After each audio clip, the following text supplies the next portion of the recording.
अस्सलाम वालेकुम। आज हम रैंक कोरिलेशन देखेंगे। इसका पूरा नाम है स्पीयरमैन्स रैंक कोरिलेशन। इसे RS से शो करते हैं।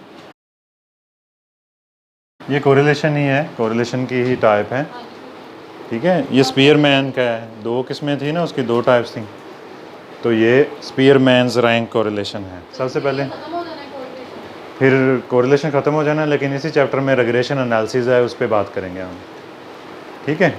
कोरिलेशन के जो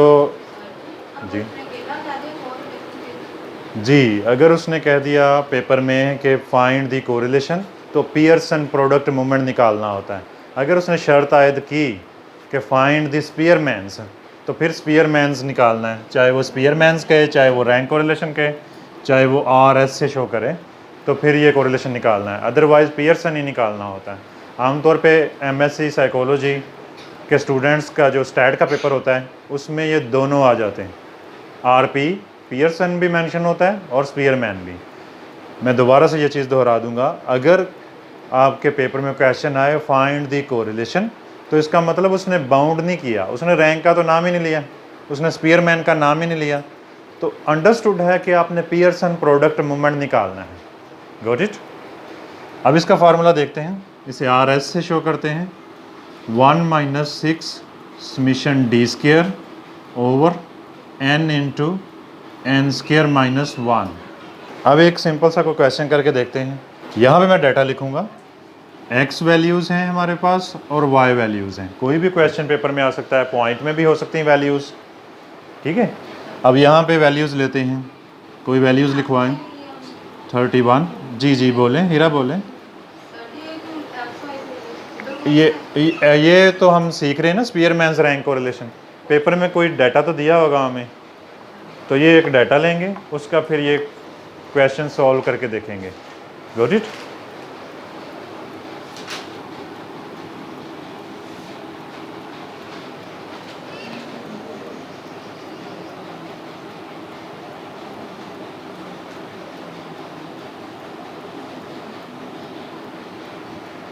जी x कॉलम और y कॉलम ये हमें पेपर में दिया गया होता है। अब इसका स्पीयरमैन्स रैंक कोरिलेशन निकालना है, तो ये इसके लिए फार्मूला यूज़ होगा, RS = 1 - 6 summation d² over n into n² - 1, whereas d = rank of x minus rank of y।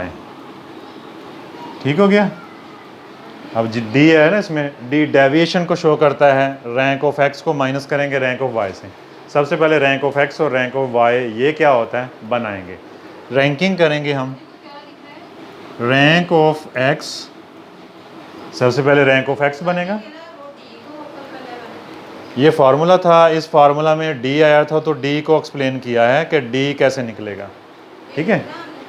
हाँ ये फार्मूला का हिस्सा है। ठीक हो गया। पूछें, जो नहीं समझ आता हीरा की तरह पूछें, फ़ायदा तो फिर ही होगा ना। अच्छा, अब हम रैंक ऑफ x निकालेंगे। ये x कॉलम है, इसकी रैंकिंग करेंगे। आपको पता है स्पीयरमैन रैंक कोरिलेशन है, तो इसमें रैंकिंग करना होती है। इसमें से सबसे छोटी वैल्यू कौन सी है रिदा?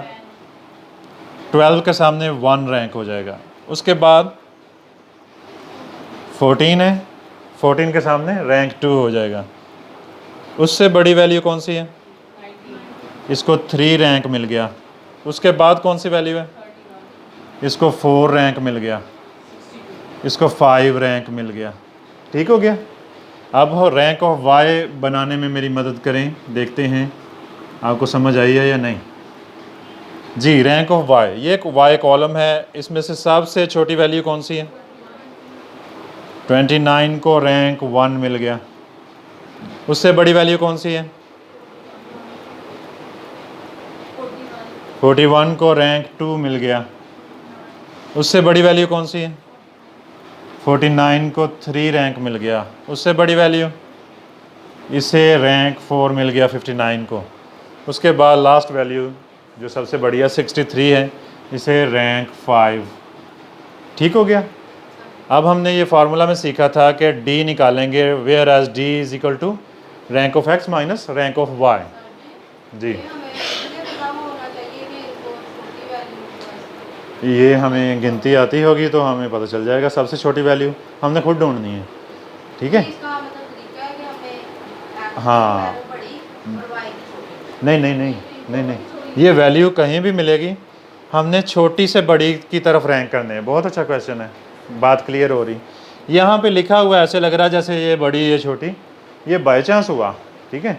रैंकिंग हमने असेंडिंग ऑर्डर में करनी है, छोटे से बड़े की जानिब रैंक करना है। सबसे छोटी वैल्यू के सामने 1, उससे बड़ी वैल्यू के सामने 2, उससे बड़ी वैल्यू के सामने 3, सो ऑन।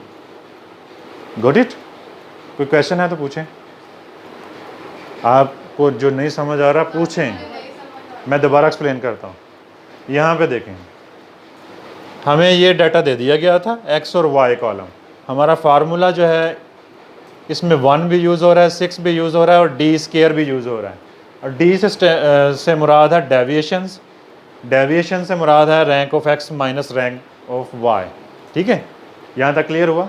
अब इसकी रिक्वायरमेंट्स पूरी करनी है। डी दाएं तरफ से नज़र आया तो डी में तो ये दोनों चीज़ें थी, तो ये दोनों चीज़ें हम निकाल ली।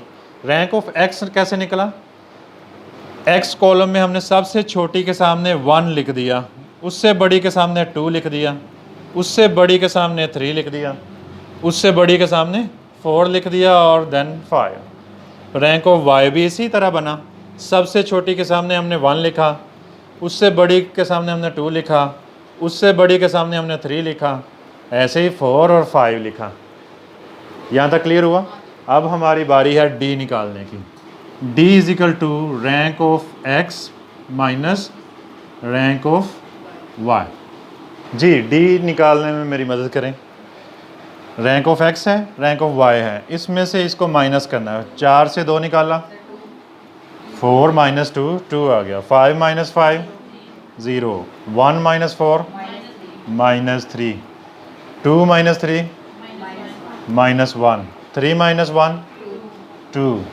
आपको पता है फार्मूला में डी स्केयर मांगा गया है, तो यहाँ पे डी स्केयर करेंगे हम, ठीक है। डी स्केयर मांगा गया सिंगल यूनिट, फिर उसका समीशन मांगा गया। डी स्केयर होगा तो फिर समीशन निकालेंगे ना, दाएं तरफ से चलेंगे फार्मूला को लेके, इसको स्केयर करेंगे। ज़ाहिर है फिर माइनस माइनस नहीं रहेगी, माइनस माइनस प्लस हो जाएगा। 2 को स्केयर किया 4, 0 को स्केयर किया 0, 3 को स्केयर किया 9, 1 को स्केयर किया, 2 को स्केयर किया 4। समीशन डी स्केयर क्या होगा? माइनस इसलिए नहीं आया, जब स्केयर करते हैं तो इसका मतलब है -3 ने मल्टीप्लाई हुआ -3 से, माइनस माइनस प्लस। जब माइनस ने माइनस से ज़रब खाई तो वो प्लस हो गया, ठीक है। 18 आ जाएगा। Are you sure? जी, अब हम क्या करेंगे? अब हम इस पोजीशन में हैं कि वैल्यूज़ पुट कर सकें। हम डी स्केयर कहाँ लिखेंगे? समीशन डी स्केयर यहाँ पे हम लिखते हैं, 18 है, और ये जगह हम यूज़ करते हैं बाकी क्वेश्चन करने के लिए। आपको पता है n हमारा कितना है? 1 2 3 4 5। n is equal to 5। बाकी फार्मूला में मौजूद हैं, इक्वल के नीचे equal, 1 minus 6। Summation D square कितना था? 18 ओवर n कितना है हमारा? 5 इंटू 5 का स्केयर माइनस 1। नेक्स्ट स्टेप में क्या होगा? 1, ये मल्टीप्लाई हुआ तो क्या हुआ? 108 डिवाइडेड बाय 5, और ये 25 हो गया। 5 का स्केयर 25, और माइनस 1 कितना हो गया? वो बाद में करेंगे ना, पहले ब्रैकेट सॉल्व होगी, ठीक है। मैं बताता हूँ, आप एक स्टेप और भी कर सकते हैं। 5 का स्केयर किया तो कितना हुआ? 25, माइनस 1 किया तो फिर 24, वो मैंने लिख दिया डायरेक्टली। अब नेक्स्ट स्टेप में क्या होगा? 1 माइनस 108 डिवाइडेड बाय, अब इसे मल्टीप्लाई कर दें जी। 5 को मल्टीप्लाई किया 24 से तो 120 आ गया। नेक्स्ट स्टेप में डिवाइड कर देंगे, 1 माइनस 108 डिवाइडेड बाय 120। 108 को डिवाइड किया 120 पे तो 0.9 आया जी। अब माइनस कर देंगे, 1 माइनस 0.9 जी, 0.1 आंसर आ गया। ये कौन सा है कैटेगरी में जा रहा है? 1 की कैटेगरी कौन सी है?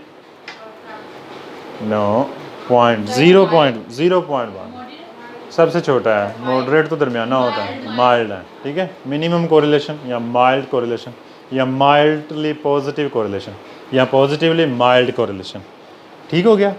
अब ये जो डाटा है इससे हम बाद में पियर्सन प्रोडक्ट मूवमेंट भी निकाल लेंगे। ये आपके लिए असाइनमेंट है।